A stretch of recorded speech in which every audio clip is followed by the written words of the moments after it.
coming here. Thank you so much for inviting me. I really feel extremely ignorant and very nervous right now. Uh, I'm not. I have no relation to archives or museums. I only like going to them. Uh, I'm an architect by profession, and well, I'm currently in a fellowship program curating a physical exhibition from Photographic Archive along with two other fellows, Vaibhavi and Koina. I'll elaborate on who's doing what. 5 minutes. Uh, sort of continuing what Shurjit was talking about the Delhi Visual Archive and what it is. And it has photographs of Delhi from 1900s, early 1900s to 2000, and in a broad range of areas from everyday life to activities happening in people's courtyards, to games, to festivals. This is something that he was also talking about, the Delhi Citizens Memory Project and the neighborhood museums that the archive annually engages itself with.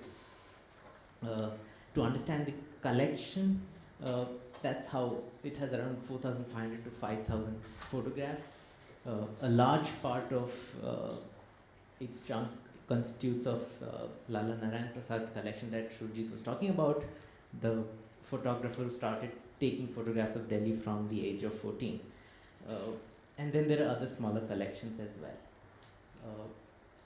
The task at hand right now is, and I'm still struggling with the first part of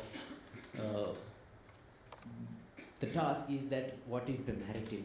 What is it that I want to say? What is it that the archive is saying? What is it that holds relevance? Because it's not something, I do not want to invoke nostalgia for the past.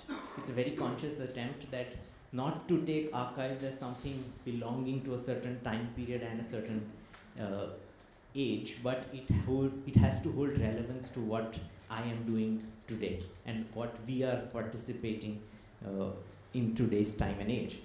So it was about placing people at the center of each of those narratives, and I'm still struggling with the first part about whether to take a national versus local narrative, or to say that the story of the people as the story of the city, to juxtapose archival photographs along with oral narratives. Exactly the problems that Shurjit was talking about, that you have photographs and you have oral histories, and how the photographs are just saying a small part of what the history of that place or that event was about.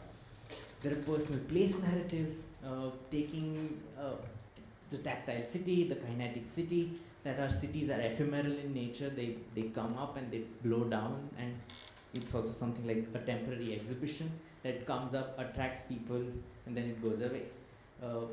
So the physical exhibition that I'm curating will also travel to two other cities, and hence it has this element inbuilt in it. There are two parts. The physical exhibition that I'm taking care about. The virtual experience is split in two parts. The web archive or the website, which Koina is doing, and the VR, which is intermediate thing that Vaibhavi is looking after. And that's how we're all three working together in tandem with the same archive, but doing a slightly different iteration of each one of its own.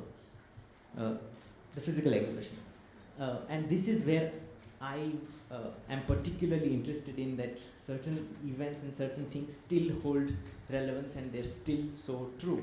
That it's about the people, it is about the activities, it is about the things that we still do, and it's not just lost in time.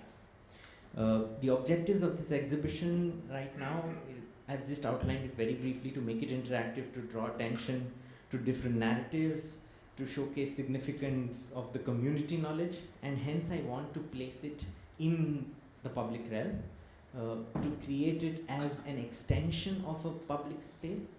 Luckily, it's not as strict as the museum exhibits, where the archives are very sacred. We can reproduce them on different paper, we can reprint certain things, and hence allows for a certain outdoor kind of an exhibition where one is not worried about conserving the original object as in its purest form.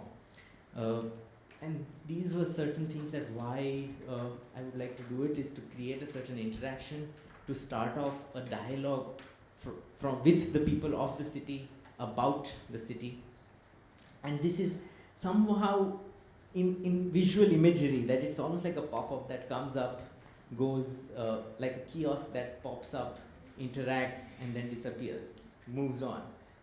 Something like an anchor for a very temporary time and place, very, very ephemeral in nature.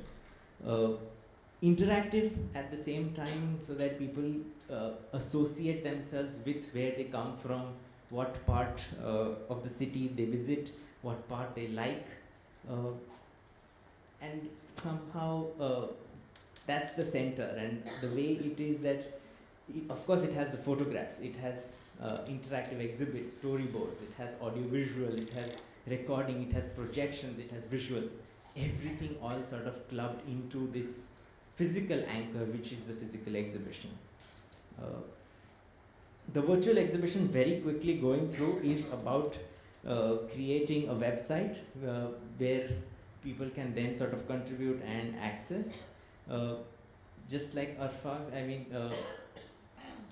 you were given files, we were given Excel sheets as the data. So, and we're still struggling with that part. We're still going through each and every photograph bit by bit and sort of taking notes just like you did. So in process, we are very, very similar to what you did. Just some things that we have sort of thought about, that it can also have features, it can have some oral narratives sort of recorded along with visuals. It has certain mobility inbuilt. It can add on, it has a future beyond just this fellowship. Geotagging where those photographs belong to which part of the city on a map is now easy and hence can be taken up later. Public programs to get people initiated into this process of entering the archive, and that's about it. So that's, we're still starting this whole process, and hopefully I'll have more once I'm more comfortable having sorted certain things out. That's all. Yeah. Thank you. Thank you, Bhavan. And the